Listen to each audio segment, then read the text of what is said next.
اس میں اس کے حقوق و فرائض میں سسر کو نہیں پوچھا جاتا، مرد کو پوچھا جاتا ہے جس کے وہ حوالہ عقد میں ہے۔ اس لیے اس فیصلے پر بھی اس کو یہ دیکھنا چاہیے کہ اب اس کے متعلق جو ہے امور عورت کے، اس کے بچوں کے، اس کی عزت کے، وہ سب اس کے مرد جس کے نکاح میں آئی ہے اس کے متعلق ہیں، صحیح، لہٰذا اس میں جلدی نہ کرے، جی جی ٹھیک ہے، جائزہ لینا چاہیے، اور جائزہ لینے کے بعد اگر وہ دیکھتا ہے کہ والد جو ہے وہ جن باتوں کی نشاندہی کرتے ہیں اس کے اندر موجود ہے تو پھر اس کو والد کی اطاعت ضرور کرنی چاہیے۔ جی۔ ہمارے ساتھ سلمان صاحب ہیں اس لیے کہ اس برمنگھم پر سے۔ میں آپ سے یہ عرض کرتا ہوں کہ قرآن مقدس میں واضح طور پر یہ حکم ہے جی جی کہ اگر مطلب میاں اور بیوی کے اندر کوئی فساد ہے، جی جی جی ٹھیک ہے جی، یا ایک منکوحہ بہو جو جس کا نکاح ہوا ہے گھر میں بہو کی حیثیت سے سسر کے لیے ہے یا مرد کے لیے بیوی کی صورت میں ہے موجود ہے، ان کے درمیان کوئی اختلاف ہے تو اس کی اصلاح کا حکم ہے نا کہ ان کے درمیان لوگ آئیں، بات سنیں، صلح کر۔ میں اس آیت کی روشنی میں یہ بات عرض کر رہا ہوں کہ مطلب آنکھ بند کر کے فوراً اس کی بات کو مانے تو یریدا اصلاح یوفق اللہ بینہما، تو اصلاح کا موقع ہونا چاہیے، تو صرف والد کے حکم کو نس سمجھتے ہوئے فوری طور پر اس کو نکال دیتا ہے تو آخر اگر اس سے اس کے بچے ہیں تو یہ بھی تو والد ہے ان بچوں کا، ان کے مستقبل کے بارے میں دیکھنا پڑے گا نا، تو اس میں فوراً آنکھ بند کر کے صرف یہ باپ کہہ رہا ہے تو فوراً چھوڑ دے، اس طرح نہیں ہے۔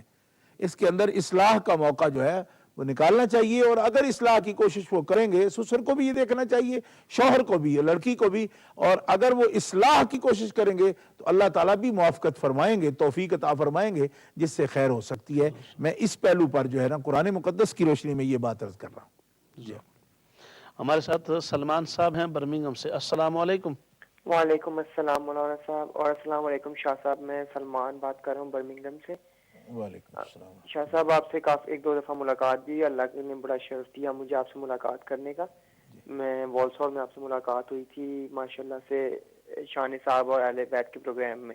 جی بالکل مجھے یاد ہے۔ خیر میں آپ سوال کی طرف آتا ہوں ماشاءاللہ سے۔